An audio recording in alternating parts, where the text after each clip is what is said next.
All right. Again, good evening. Welcome to Intro to Engineering. Today we're going to cover chapter 3, and it's one of my favorite chapters. Uh, one of them.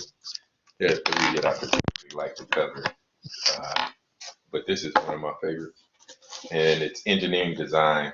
It's what I've done for the past, I don't know, 8, 10 years, roughly, probably more than that. But it's really the core of why I wanted to get into engineering, this design. And as an engineering design process, it's like a language. When I was in college, there was I did an art appreciation, and in art appreciation, one thing I learned about art was there's a language to art, and and I could go on about that, but you're not here for that. But so in engineering, this engineering design process is sort of like language of engineering design, and it doesn't matter what discipline of engineering you're in, it's the same process. It's the same process throughout. So, and today we're going to cover that. Sorry, shut my door real quick. And today we're going to go over that, but I want to share a few videos before I jump into that. So I'm going to share my screen.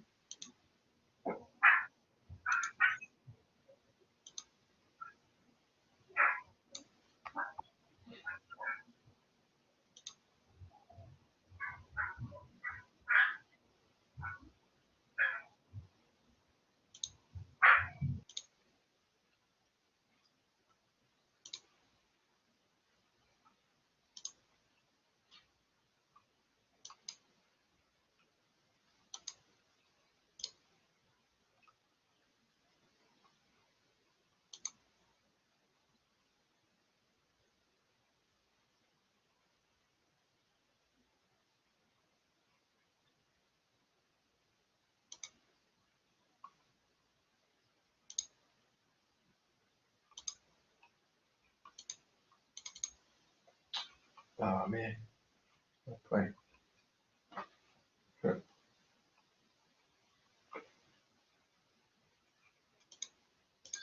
you go. Oh, okay. Well, it's not going to play. Guess I should have tested this.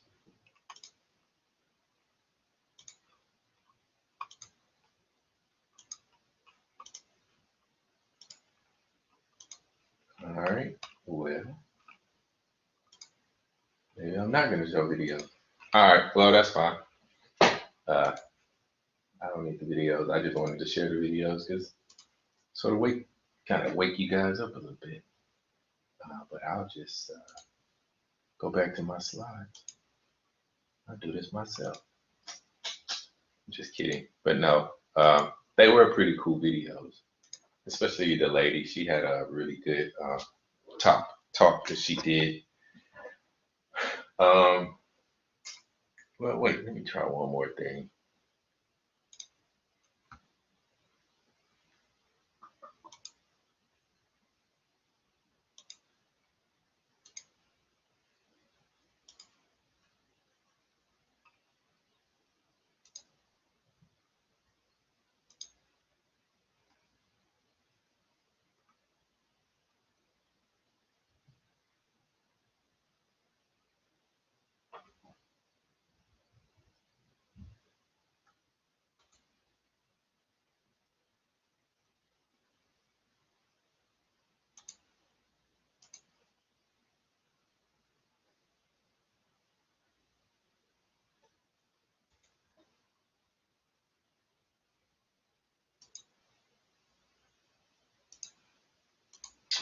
Nah. Oh, well. So back to what I was saying. There's when I was discussing about engineering design, there's a process, and so I called it a language. Like in art appreciation, they call it a language. I'm calling it a language. Nobody else calls it a language. It's just me. But that's beside the point. In this language or this process, it deals with 8 preliminary steps or 8 steps overall entirely. Uh, 6 that you're going to go through routinely. 7 is more or less for streamlining, and I call it streamlining because it's optimizing, but it's more or less what you would call, so to speak.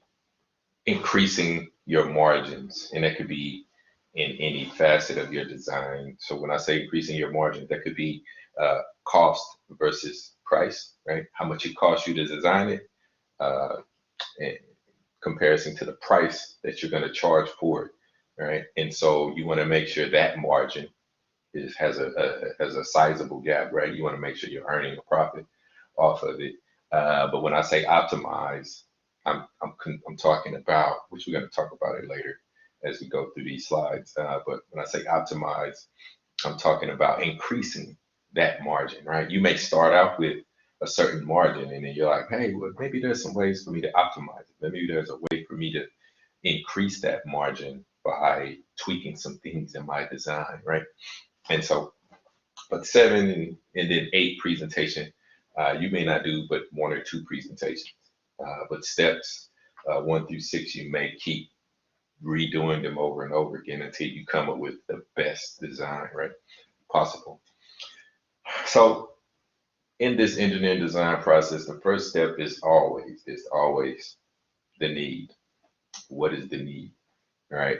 And when you think about that, if you recall last week when we talked about engineering, we said somebody before engineering, the discipline ever came into into being, and there was somebody that had an issue, right? And so when you say what is the need, what you're really saying is what's the issue? What's the problem? What problem is needing a resolve, right? And so 1 and 2, they're not interchangeable. Uh, 2 is understanding what that problem actually is, but 1 is recognizing it.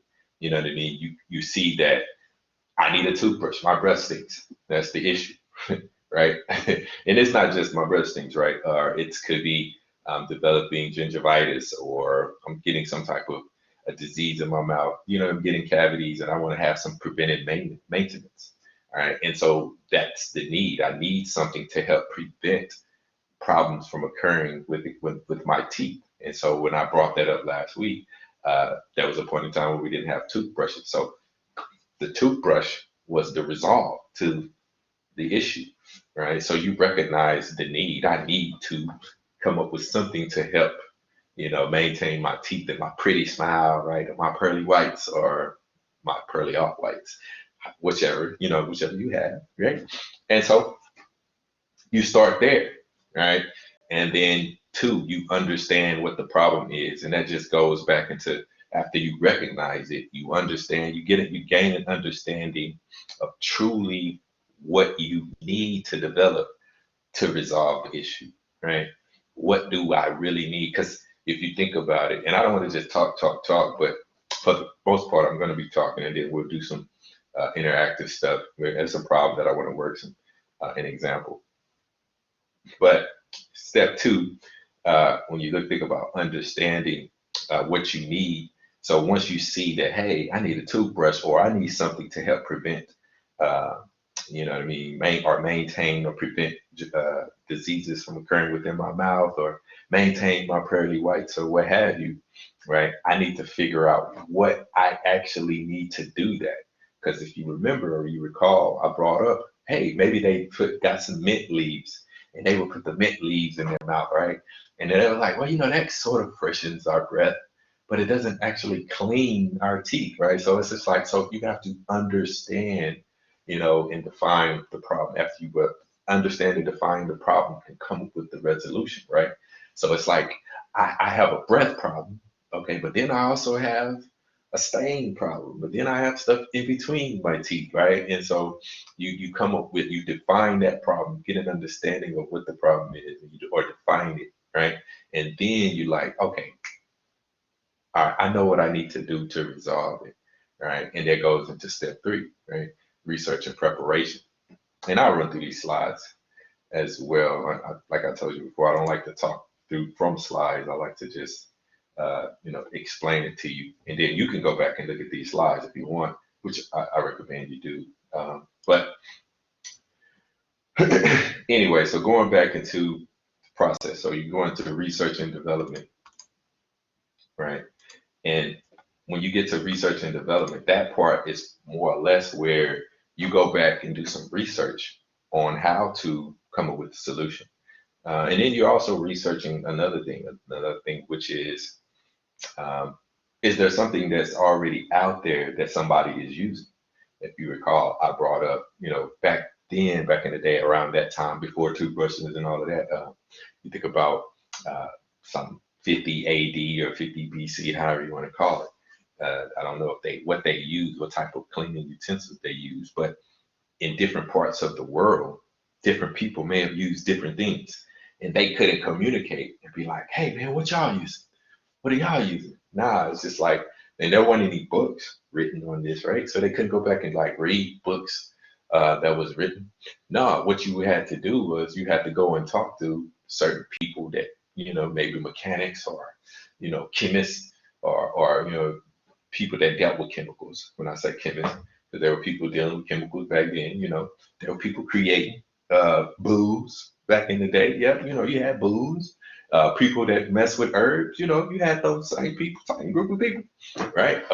You had the street pharmacists, and you had the actual, people that was actually trying to heal people, pharmacists. But anyway, that wasn't funny. So if y'all laugh, y'all should not have. That was not funny. I'm just kidding. But anyways, I'm sorry, I get off a lot.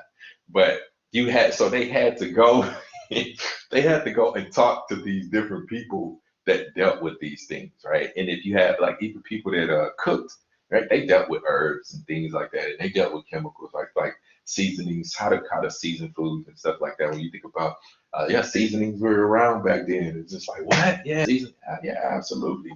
It didn't just happen in the 19th and the 20th century. It was around back then. Certain people and people knew of these people just from your community. It may have been small, but what I'm getting at is then they researched. They had to go and talk to people and get information on things. And just like today, it's the same thing. We have to go and do research. Now we got a little bit more at our disposal. Now, when I was in school, we had things like encyclopedias and stuff like that, which you could go to. And then when I got to college, they came up with some majestic thing like Google. And it's like, just go to Google. Even but before Google got so popular, when I was in college, there was this site called How Things Work. And it's probably still around where you could just go to howthingswork.com and you can say, well, how does an engine work? And it would just like show you. It's like, what? Yeah, it was super cool. How does a light bulb work? And it would just show you. It would be like a video, and it'd be somebody talking in the video, and it'd be explaining like how it works. And so now you got Google, and then Google go to some YouTube site, right? And you got all this stuff on YouTube where people just showing you. So it's so advanced nowadays for engineers such as yourselves, and even me. I'm still working in industry. You just have so much at our disposal to research. When there's an issue, right? It's just like currently, we have a special project that was just brought up today, and I had a meeting. It was a preliminary design meeting, right? And just like the customer or client of ours is wanting a particular type of choke. And so they brought it to our attention, and they were like, oh, it's just the preliminary stages. So, we're just going to toss it around so you can go and research, get some ideas of how to resolve this issue. And so that's the third step. That's the third step in the process where you're going to do research. You're gonna go and look to see what you can come up with to resolve the issue, and you're also going to look to see if there's some things out there that you can use or build upon. And I know it probably sounds like I'm just talking, but I'm not. Right? These are steps that you use constantly. It doesn't matter what discipline you're in. If you're in design, if you're an engineer and you're designing in whatever discipline, you're going to utilize these same steps. Trust me, I utilize them all the time. Even when even when I'm correcting something, I utilize these things. I have to go and do some research. If this issue has occurred before, if it had, okay, well, I'll just use the same process to resolve this current issue as they did back then. If it hasn't occurred, right, then I have to do some research on how to correct this issue, right? And then after you come up with a resolve, then the next step is conceptualization. Like, what does that mean? Well, that's pretty self-explanatory. You got to come up with a concept. And in this particular phase, you may come up with more than one concept, right? And you may create, and when I first got into engineering early in my career, we had what we would call conceptual design reviews, right? And so what that means is after you come up with a few concepts, you'll go have a big meeting and you'll present your concepts to your client or to your boss and your boss, and you'll share with them, what you're going to do to resolve these issues with each one of the concepts that you come up with. So in my case, from a mechanical standpoint, say, I would be the guy designing that toothbrush or designing this. Some chemical engineer would be designing a solution, some chemical solution, right, for your teeth or for your breath or what have you. And and environmentalists probably wouldn't be a part of this project. Civil maybe not so much. Electrical, yeah, y'all would be a part because if y'all came up with a device that would be electrical, mechanical, you would be in this meeting. So, anywho, you come up with one of three. You may have all three. You may have your chemical solution. A mechanical guy would have just a mechanical toothbrush, without batteries. And then the electrical guy was like, hey, well, I just came up with this proto-motorized toothbrush that we can use. That doesn't use batteries. It actually has some type of uses a magnetic uh, flux to create the movement of the brush of the bristles. Using a motor or something, some DC motor, right? Anyway, I'm sorry, just being silly. But anyways, in the meeting, you would present each one of those concepts, right? And that's what you do in your conceptualization stage. You're also going to be doing a little bit of calculations to make sure it would work, right? And even in this stage, you would after that meeting or after discussions, because nowadays we don't really have conceptual design reviews. We don't really have kickoff meetings either. Normally, there's a request for a new design, and then it gets handed off to somebody, and then you go off to the races. There's no time to really be like, hey, I have all these questions. You just get it, and you're like, okay, this is what they need, and then if it doesn't make sense, you ask your boss, well, hey, what about this? What about that? What about that? And then your boss will get back to sales, and sales will go talk to the client, and like, this is how it works at NOV. And then sales will come back to you after they talk to the client, and they'll talk to your boss. Your boss will talk to you, or your boss may tell you to go talk to sales directly. And then after you get your questions answered, then you're off to the races. But we don't really have conceptual design reviews. Is the point that I'm getting at. So once you come up with a concept, you're going to present it to your boss, and your boss is going to be like, oh yeah, this is good, this is good. Don't like that, do like that. Okay, well, how about think about this, do this, and do not do that, and then yeah, more or less you and your boss. That's how it is with me at NLP. It's me and my boss, and then I run the calculation. He checks them. Then we just after we come up with our final, we give that to sales, and they're like, okay, this is what we'll present to the client, and that's pretty much how it works. But either way, still going to run through the conceptual part because you pretty much come up with a concept, whether that's multiple or it's one. And I'm going to pause just to see if anybody has any questions because I don't want to overwhelm you with my speech. Any questions? Anybody have anything they want to ask? Did I confuse anybody? No. Everybody got it. Oh, y'all are not responsive today. I got one laugh from Lawson, and then nobody else. Okay, thanks, Jake. Appreciate that. Oh, Hunter, all right, good to hear from you. Okay, cool. 10-4. I love it. See, I like interaction. You know what I mean? If I was in class, we would have to do a whole lot of interaction. Um, but anywho, so conceptualization, right? This is where you come up with your concept of whatever it is that you're designing, or whatever it is the issue is that you've realized and defined. You come up with the concept to resolve it. All right. And so after you come up with that concept or multiple, or even if you just winged it down to one, the next step is synthesis. Synthesis. I was about to say synthesization, right? That ain't even a word, but it's synthesis, where you have to synthesize, and that just merely means you're going to run some calculations and analyze your concept to make sure it does indeed meet the need of your client. And it's just not just meeting the need of your client, right? It's safely and efficiently meeting the need. If it was a mechanical device, you want to make sure that if you're using that toothbrush, you're gripping that handle, right? If you apply such amount of pressure to that handle, it won't break.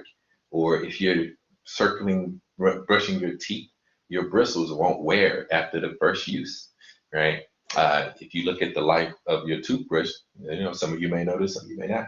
If you look at the life of your toothbrush, it's about 2 to 3 months of use, and that's based on using your toothbrush at least once a day, right? So you can get about 2 or 3 months out of your toothbrush. That's the lifespan of a toothbrush. And you think about a motorized toothbrush, it's about 2 months because you're getting a lot more wear out of your bristles than you are, a normal toothbrush, because you're not getting as many strokes or passes on your teeth. So, just didn't come here to talk about toothbrushes, but that's just the subject that I picked. But anywho, so with that being said, if that's the life of your toothbrush, you want to make sure your toothbrush is strong enough to, stand those 2 months of wear and tear. And you're gonna look at the most extreme conditions, right? If you think about people that brush their teeth after every meal, you think about 3 meals and then a couple snacks. So it's I don't know anybody that brushes teeth 5 times a day, but there are some people out there, that eat 5 times a day. They're gonna brush their teeth 5 times a day. I had Invisalign, and I didn't brush my teeth that many times, but I did. I did brush my teeth 3 times, but I flossed after each meal, right? And so I would be flossing. Well, let me stop because then y'all gonna think I'm a greedy guy because I'll be telling y'all how many times I would eat a day. So I'm not gonna say that, but I would floss after each meal. And but anywho, so if you think about designing this toothbrush, right, you're gonna look at the worst case scenario. So you're gonna say, well, what if somebody brushed their teeth 5 times a day, right? And that's how you would analyze your bristles, your handle, the handle of your toothbrush, or if you had a motorized toothbrush, you know what I mean, how they would handle that brush, and then you wouldn't really think about the battery life because that's not you're not designing the battery, so you're just thinking about really the mechanics of the brush, and then the motor, and if you have electrical, you think about the motor within the toothbrush or the electrical mechanical toothbrush, and then if you're chemical, the solution you provide, you just want to make sure it doesn't kill the person. Say they swallowed it, you say don't swallow it, but you want to make sure if they do swallow it, it doesn't kill them. And it doesn't contaminate or sorry, it doesn't I guess take away the enamel from the teeth. It doesn't, it doesn't destroy the teeth. It's actually going to help the teeth, right? And so these are things that you want to consider, and you're going to run through some analysis during the fit stage. You're going to analyze whatever solution you come up with to make sure it's going to do exactly what you're saying it should do. And then after that, you're going to physically do experiments on your solution.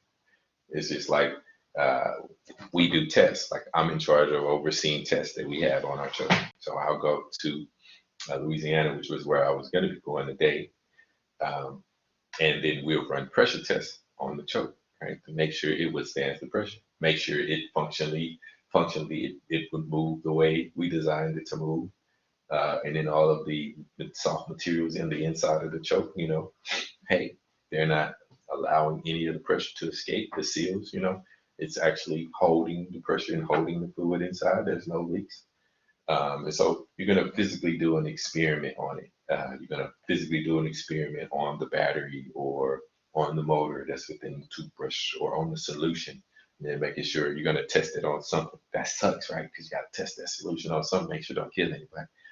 I ain't gonna say what they're gonna test it on. That's not my department. I don't really know. But anyway, the firemen people probably get in on that. You're probably coming to the rescue, like, hey, and then where y'all dumping it, and all of that stuff. And then civil, here again, probably will be on this project. But there's a lot of other projects for civil engineers, and in aerospace, y'all probably will be on this project either, unless it was going into space. then you will be working on this project because you got to think how are astronauts brushing their teeth in space, right? Because everything's floating. So when you try to zip that toothpaste out of the tube, right, it's gonna start floating. There's no gravity. There's no, it's a weightless. But anyway, soul of the time. But then this stage, evaluation. This is the place where you're actually going to run experiments, physical experiments on your solution. Okay.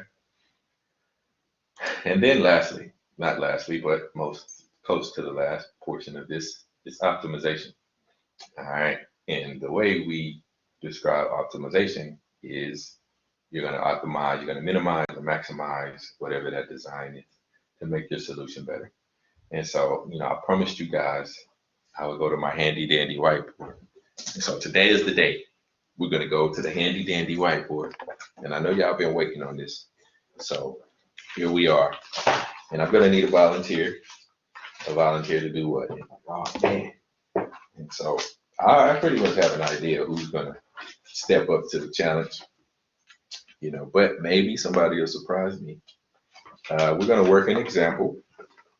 And I love working this example. It really just brings out optimization to me.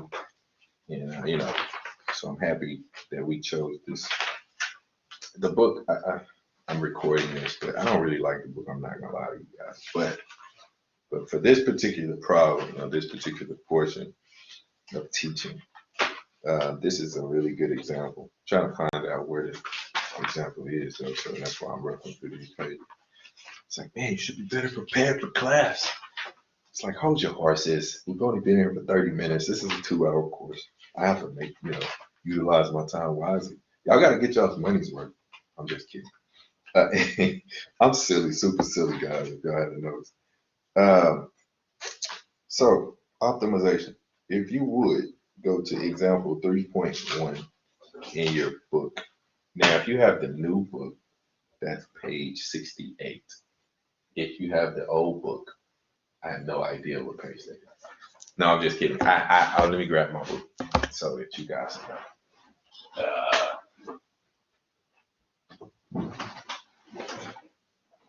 Excuse the noise.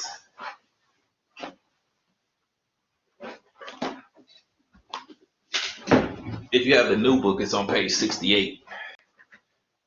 68. If you are working the new book, I think it's the 6th edition. And if you have the 5th edition, it is on page 60. Starts on page 60.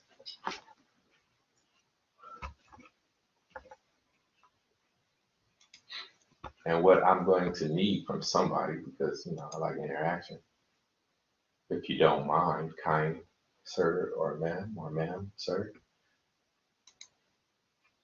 if you don't mind reading that example for me. I was like, oh man, reading? I know that sucks, right? But like in 2nd grade, when we first start like reading aloud and all of that, it's kind of like what this is. Just want to make sure everybody feels included in the class. So, and I can't call on you guys because I don't really know who's actually paying attention. But no, if somebody doesn't mind reading, the floor is yours. I would really appreciate you helping me out by reading this example. Thanks, Lawson. I figured you were. I didn't want to say that, but I figured you were. Yeah, it's no problem. It's no problem. So wait, on the 6th edition, it's on page 69 or 68. 68, yeah. All right, I just closed it up. You see it? Right. Yes, sir. All right.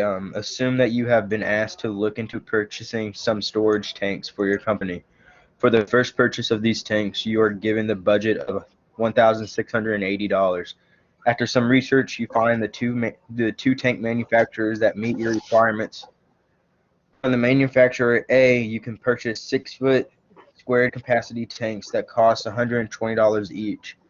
Moreover, the type of the tank requires a floor space of 7.5 feet. Manufacturer B makes 24 feet squared capacity tanks that cost 240 each. I think it says cube. Yeah, cube. Yeah, cube. That's my bad. Cubed. Where's that? That cost 240 each. That require a floor space of 10 feet. The tanks will be placed in a section of a lab that has 90 feet of floor space available for the storage. You are looking for the greatest storage capacity within the budgetary and floor space limitations. How many of each tank must you purchase? All right. Thanks, Lawson. So we have this problem, right? And the problem is, what's the problem? Anybody? The problem is how many tanks can we get in this storage unit for the most cost efficient? Right. So the problem is we have limited amount of space, and we want to maximize that space. All right. Thanks. I don't know who said that. Sahil? Yeah. Yeah. All right. Cool. All right. So what do we do to solve this problem? We need to break the problem down. Oh, Jacob. Thanks, Jacob. You said you're gonna do what? So I guess you gotta break the problem down, look at the two, compare them, see which. Absolutely. We got to break it down. So the way I like to start out with these problems, especially when a problem like this, is you want to write down all your knowns, right? So let's start with our knowns. What do we know? All right. What do we know? So we know there is a manufacturer A, right? Yes. And he charges $120 for 16 feet cubed tank. He charges 120, so we got the cost. And that takes up 7.5 square feet of floor space.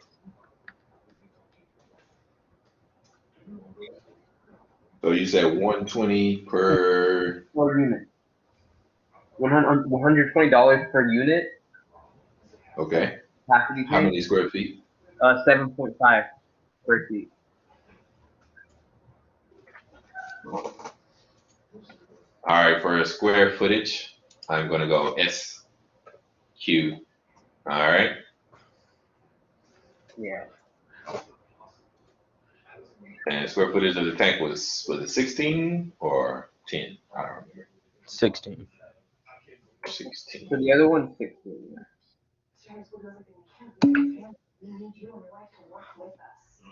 Of 16 cubic meters? Oh wait, no. From that. No, yeah. 16 feet cubed. Yeah, you can get 16 feet cube capacity tanks that cost 120 each. Yeah. 16 feet. All right, so what was the square footage that it takes up? But the square footage floor space, it only takes up 7.5 floor space. All right, 7.5. And that's denoted feet. Square feet, yeah. All right. All right, and then you said the capacity of the tank is 16 cubic feet, right? Yeah.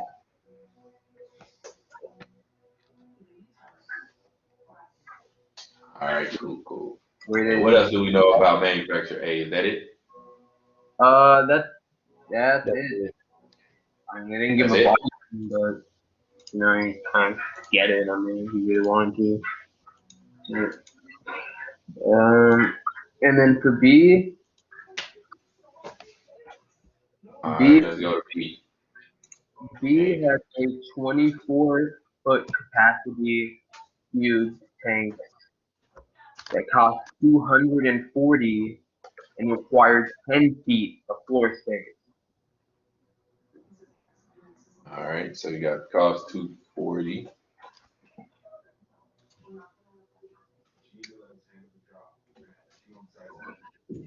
And you said square footage 10. 10.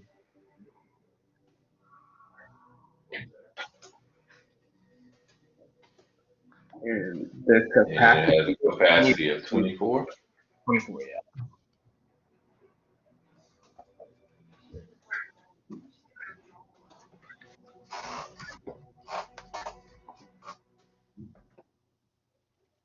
All right, I know somebody wrote the budget for the project.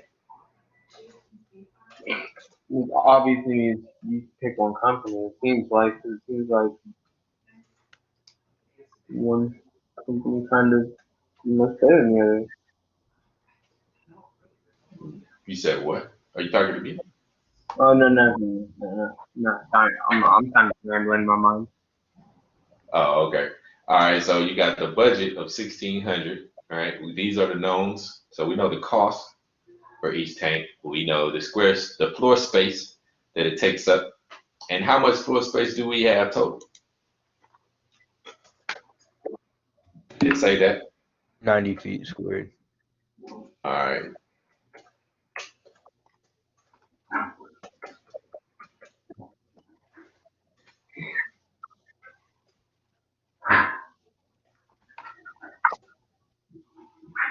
All right, so these are the knowns. We know how much floor space we have.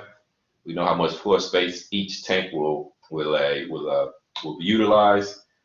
We know the capacities of each tank. We know the cost of each tank. We know our budget. Now, what are we looking for? We are looking for how many tanks will of each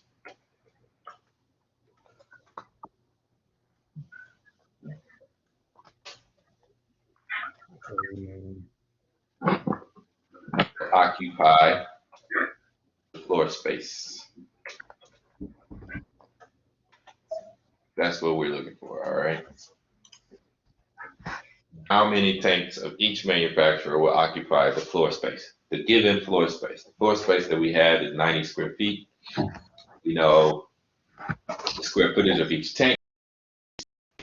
So how many tanks of each A and B can we use? What do we need to do to solve this problem?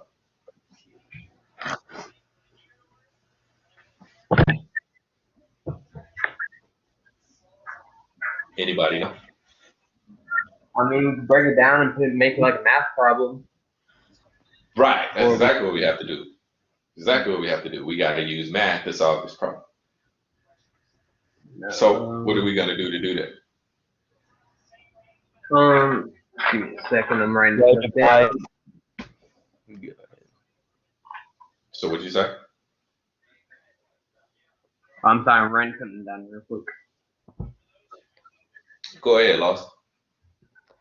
You gotta figure out how much of each could go inside your budget.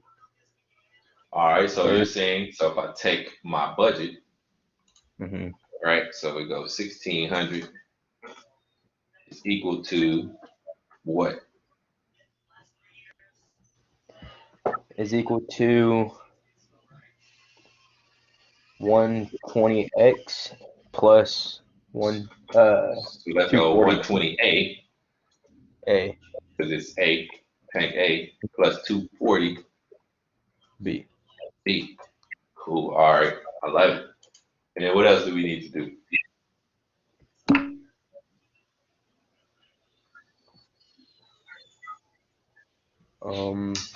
Cassandra, there's gonna be an exact answer for both A and B as far as quantities, if that's the question you're asking. So like there's gonna be A is gonna have a certain amount and then B will have a certain amount that will fit into the space.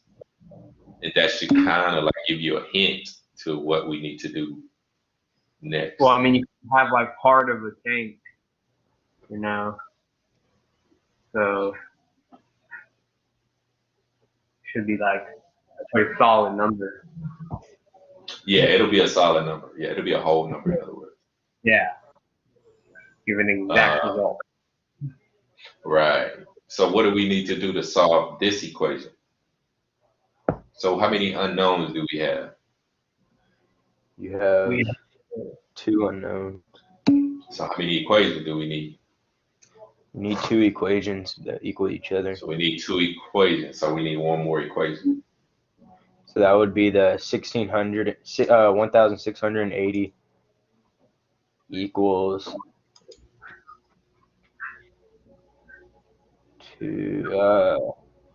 equals Yes, 16. you're right. Felicity, yeah, it'll be less or equal to the budget. Oh, go ahead. Wait, would the other equation be with the feet, with the capacity or the tank? Absolutely. That's what I was thinking. What Cassandra said, that's what I was about to say. That's exactly what it is. So you're gonna go 90 is less or equal to, where's my equal to? That's not it. Equal to 16A plus 7, or is it 24?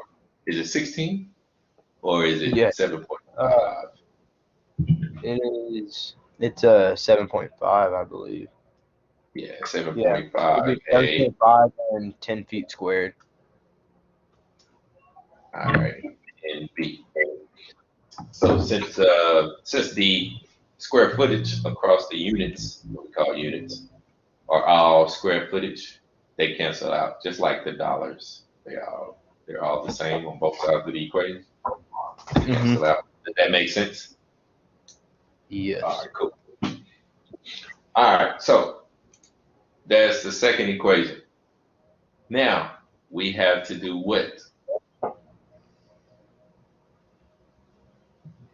Figure out what A is and figure out what B is. So Absolutely. So what do we need to do that? divide Process of by elimination. divide by the 7.5 A. Or think about this. So what do you need to get 240? What was that? What do you need to multiply to get 240? So you see the 240 on the B on this equation? You see what I'm By 2. Yeah. Huh? Right. So if I want to cancel out this one, what do I need to multiply this guy by to cancel that out? 2. 24, right? Yes. Right. So if I multiply now, show you how I draw. Get my handy dandy drawing skills down. If I multiply through this equation by negative 24, what would this equation now equal?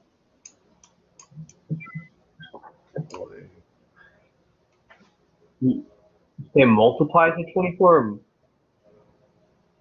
Yeah, if I multiply through by negative 24, how would this equation look? By negative 24, it would be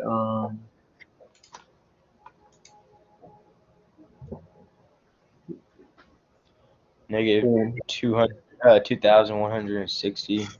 Yeah, 2,160. 1,080, and then uh, 240. Negative 240.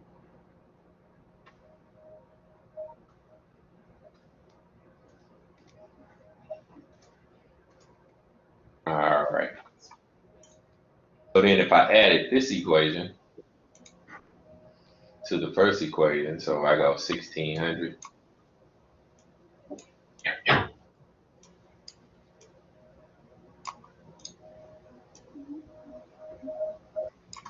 It's gonna get real good here in a little second.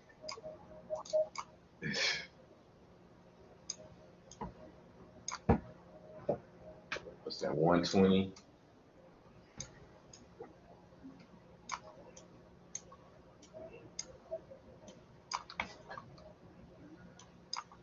Plus 240B.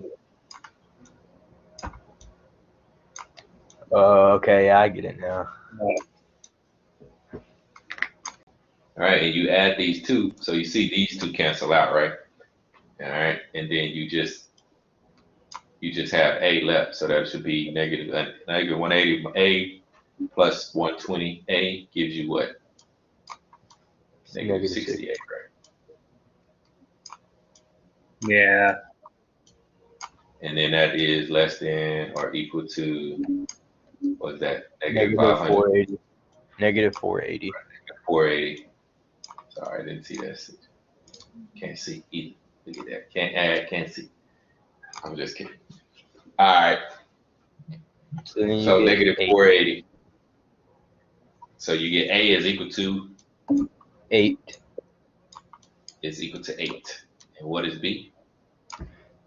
So now B would be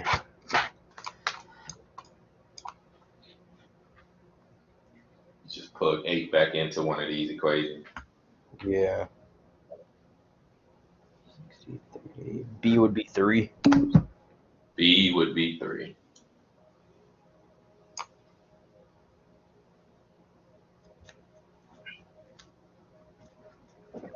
Oh, so Jacob said it was negative 560. 2160 minus 1600 is 560. That's not what I got. It's 480.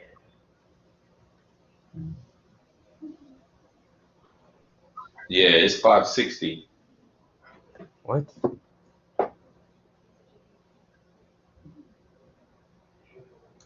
$20.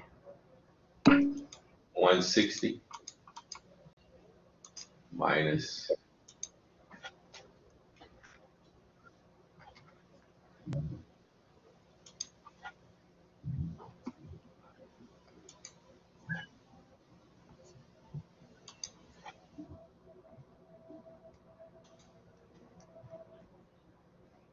560. yeah, 2160 minus 1600 is 560. Oh, All 1600. right, so yes, all right, we got that corrected. So it's So negative wait, why is 560. it? I thought it was 1680. Yeah, I know my writing is all horrible. No, you gotta excuse the writing. That's what threw me out too. Yeah. Right, I know. I told you the writing is bad. It's real bad, but it's not bad. You know, it's artistic. It's Yeah. I like to call it abstract, right? Just look at it as being abstract, right? Yeah. So it's negative 560 divided by 60, right? Wait, but isn't What? it 16? Isn't it 1,680 and not 1,600? Yeah, it's just 1,600. So it's 1,600 is the budget. It says the budget is 1,680. Yeah, that's the same thing. Okay. Oh, so in some books it says 1680. Yeah, mine says 1680. Oh, so does mine. So whose book says 1600? All right, so that's incorrect then. So it should be Yeah, it should be 1680. 480. Is the All right, there we go. There lies the dilemma. That should be 1680. sir? So you were right. 1680. I knew I wasn't tripping. I thought I was. Right. All right, so then that's gonna be an 8. And then, so And 480. Lawson, you were right in the first go. So everybody that's confused, it's just an error on me, on my part. The book says 1680, I wrote 1600. And so this should be 480. That's it.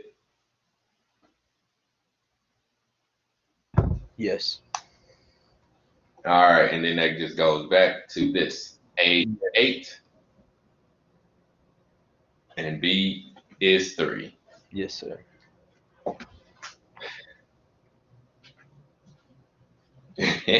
All right, okay, good deal. Thanks, Jacob. Thanks, you all did very well. But this is what optimization is. What did we do? What did we optimize? Break down and find it out what tanks you need. Optimizing Yeah. the most you can get.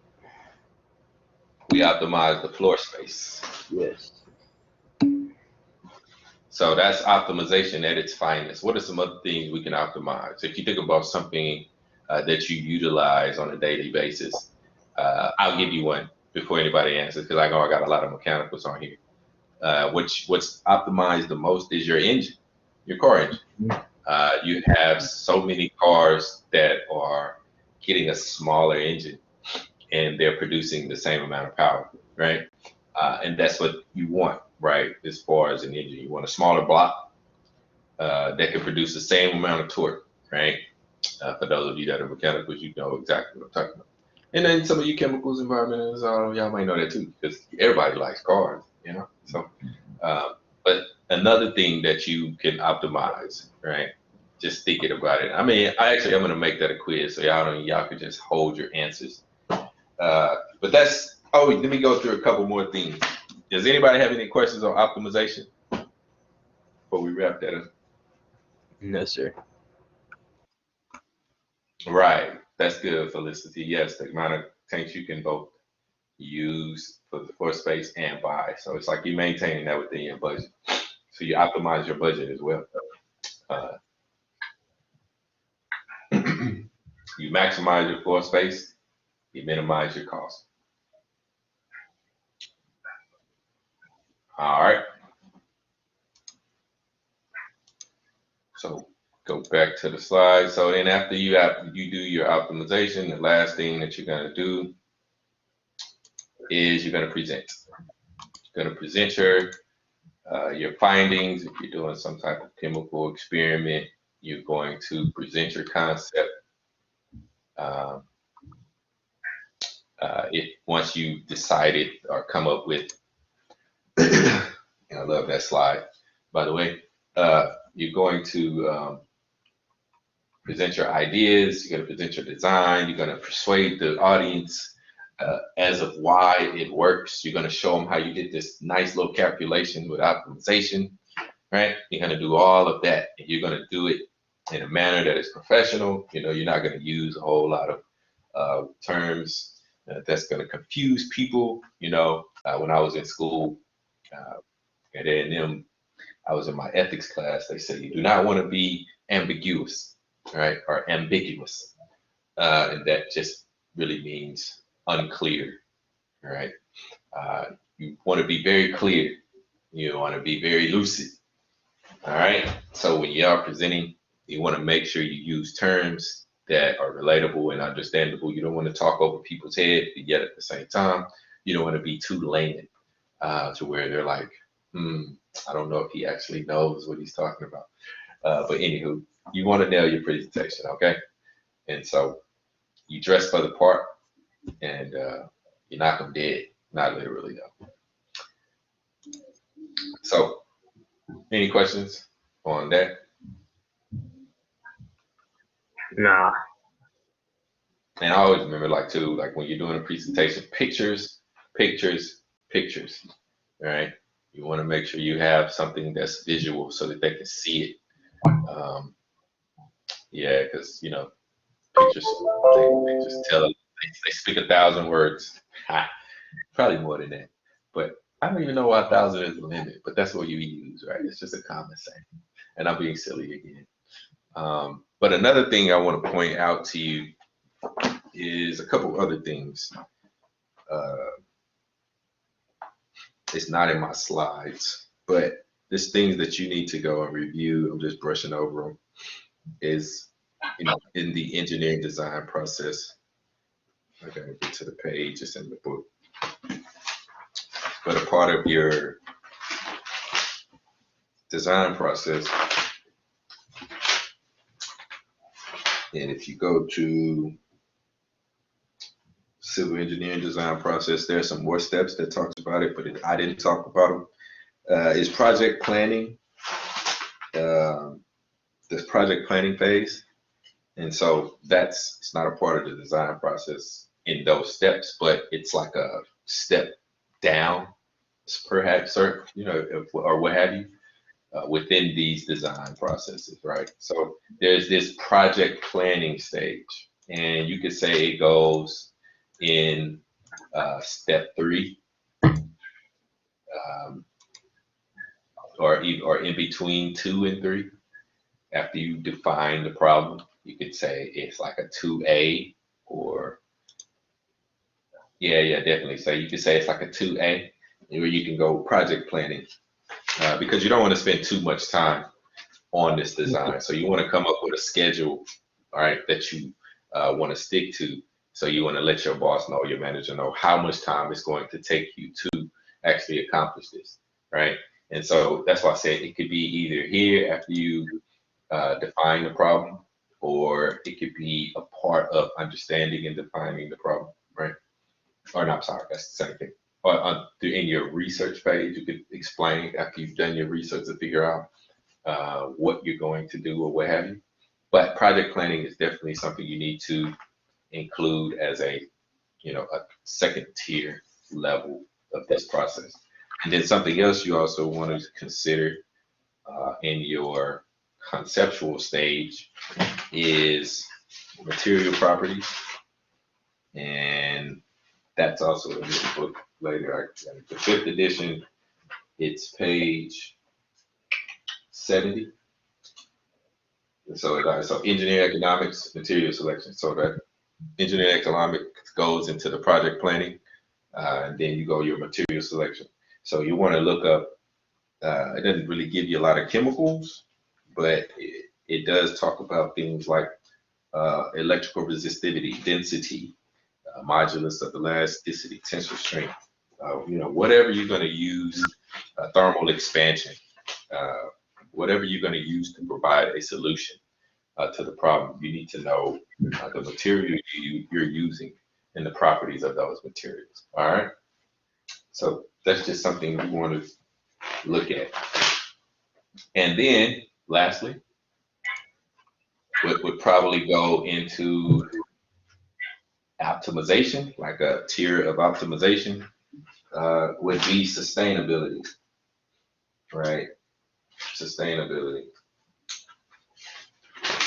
And sustainability is, like, I work in sustaining engineering, but sustainability is when you design something, you're looking at in the future, or how can people build upon it, right? How can they make it better in the future, right? So you always want to be able to, when you design something, you want to make sure you're leaving room for improvements. It's like, well, Dad, why wouldn't I just do that now? Well, it may not be needed now, all right? They may not need that now.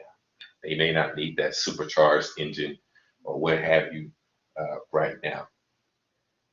But when I worked at NASA, I don't know if I told you guys that, but when I worked at NASA, we always designed our systems for something that we may not be using now that we possibly would use later, right? And so that's just sustainability. And then also thinking about sustainability is material selection, as far as that's more environmentally friendly, right? That's, you're not releasing a lot of pollutants in the environment. So yeah, sustainability. Those are some things that you didn't take notes, I would say write those down. Yeah, so just learn a little bit more about those. So yeah. Yeah, I did, man. I left NASA. I did. And I worked on some really cool stuff there. But thought I wanted to do more product design, just to see stuff being sold and just think about your products being actually used in society. But yeah, oh yeah, nah, NASA, you're not gonna get, it's not the best to pay there. So, but you definitely get a lot of good engineering experience. All right, any other questions? Hopefully I didn't wear you guys out too much. No, I'm good. All right, cool. Never working for NASA. Right?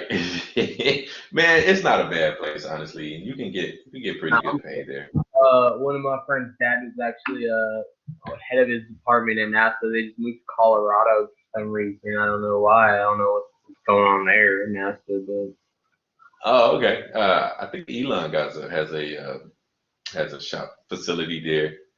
uh, But yeah, they working on a lot of good stuff. yeah, Yeah, Apple has they have some really good projects. hey, but Yeah, the government hey, they big make a lot of money. Go pensions. ahead. What were you Hey, saying? I was gonna say pensions pay good money to the person who said government jobs don't pay well. Yeah, well, the companies that still do pensions. Yeah, yeah. Well, it's mainly just like teachers and like Right. a lot of government jobs. So I mean, that's why I always tell people like, like you also keep in mind pensions is a lifesaver. Pension really, because Social Security stuff. Right. Oh yeah, you're right, Hunter. Yeah, it does start low, but civil service is a very secure job. Yeah, to act the Congress to get rid of a federal employee. So yeah, Apple is definitely a really good company. I talked to actually interviewed with a guy at Apple, and they have some really cool projects they're working on too, and they pay really well. But here again, you're looking at job security. But it depends, cool projects, cool products, job security. One of the most secure jobs, it being a civil servant. So with Apple, nah, that I don't know, but I know we had stock options with NOV until the downturn. But I'm pretty sure Apple definitely has stock options. I know my sister at Amazon gets stock options. Right. Yeah. Normally they do. Yeah, you got a big bonus. Right. You got big money.